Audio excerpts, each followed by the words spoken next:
Good morning. Napakainit po. Ayan o, nakahingi ako ng buto ng sa bayaw ko. Buto ng saluyot. Hagis-hagis natin doon para pag magtatanim tayo. Pipitas na lang tayo, hindi na tayo bibili-bili. Sorry sa ganyan, wala pang suklay. Pagkagising diretso sa bukid.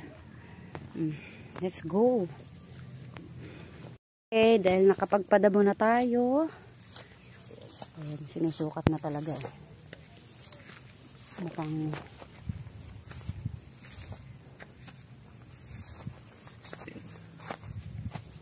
ayan o, ang mga nadamuhan na.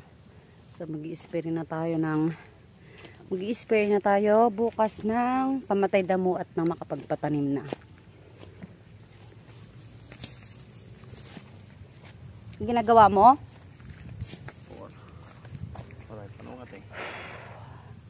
Iba talaga pag may grass cutter ka guys. Oh. Saglit lang namin pinadamuhan yan. 3 days. 3 days petik pa.